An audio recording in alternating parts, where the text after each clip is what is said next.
Comrades రాయల Subhash Chandra Bose, comrade Raveena అమరుడై మనకు దూరమై 9 సంవత్సరాలు అవుతుంది.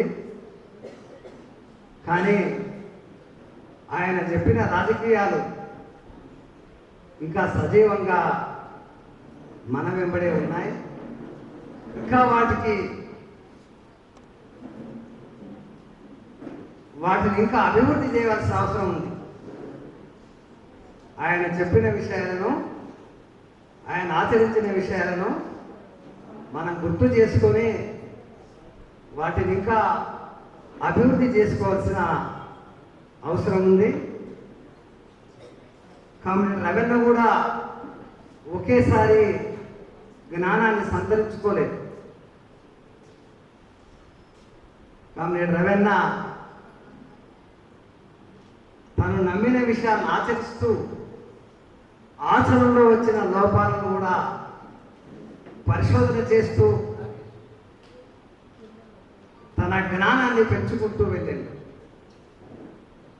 ఆయన 68 ప్రాంతంలో ఆ రోజు దేశంలో ముఖ్యంగా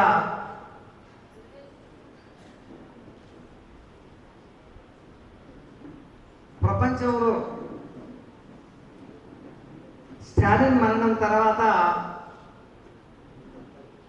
కమ్యూనిస్టు సిద్ధాంతం వర్గ సామరస్య రూపం తీసుకోవడంతో అది మొత్తం ప్రపంచవ్యాప్తంగా కూడా దాని ప్రభావం పడి మన దేశ కమ్యూనిస్ట్ పార్టీ మీద కూడా ఆ ప్రభావం పడి వర్గ పోరాట పంథాను వదిలిపెట్టి వర్గ సామరస్య విధానాన్ని ఉమ్మడి కమ్యూనిస్టు పార్టీ అవలంబించింది.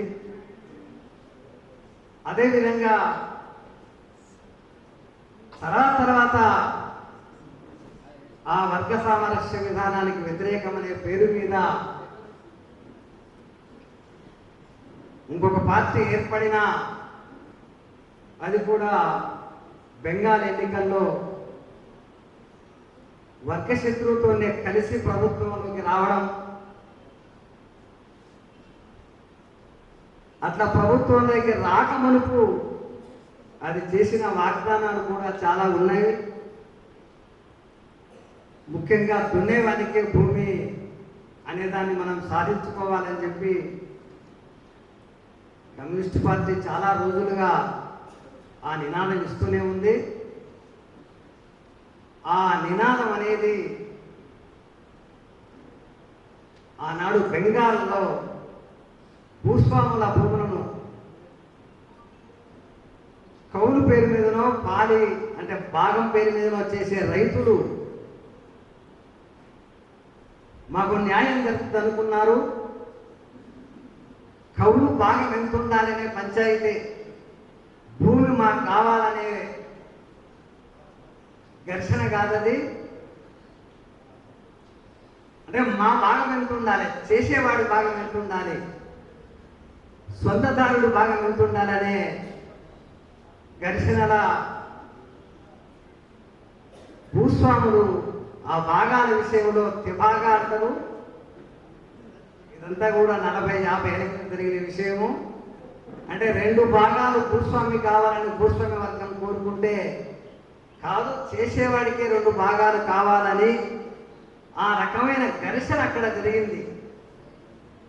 ఆ ఘర్షణ అది పూర్తి కాకపోవడం వల్ల రైతులు పంటను ఆక్రమించుకోవడానికి పోవాల్సి వచ్చింది.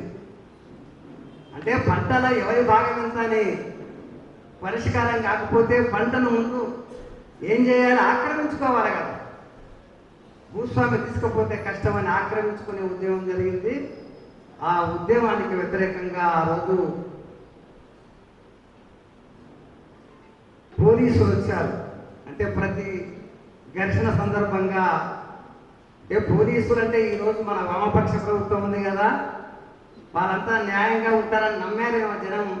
కానీ ఆ వచ్చిన పోలీసులు ఆ రైతాంగం మీద అణచివేత పూనుకోవడం, రైతులు స్పాంటేనియస్గా దాడి చేయడం, ఒక ఎస్ఐఓ కానిస్టేబుల్ చనిపోవడం జరిగింది. అది అనుకోకుండా జరిగిన సంఘటన. దాని మీద వామపక్ష ప్రభుత్వము, ఆనాటి వామపక్ష ప్రభుత్వము పోలీసులను ఆ రైతుల మీదకి పంపిస్తే 11 మందిని కాల్చేశారు. మనం ఏమంటాం సాధారణంగా కమ్యూనిస్ట్ పార్టీగా, ప్రజా ఉద్యమాల్లో పోలీస్ జోక్యం వద్దంటాం మనం.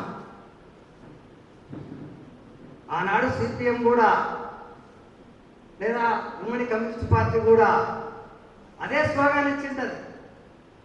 ప్రజా ఉద్యమాల్లో పోలీస్ జోక్యం వద్దనింటది. కానీ ఆనాడు జ్యోతి బసే హోమ్ మినిస్టర్గా ఉన్నాడు. ఆయన నాయకత్వంలోని పోలీసులే వచ్చి 11 మందిని కాల్చేస్తే ఆ రోజు భారతదేశం అంతా కూడా, ముఖ్యంగా కమ్యూనిస్ట్ పార్టీలో పనిచేసే యువకులందరూ కూడా,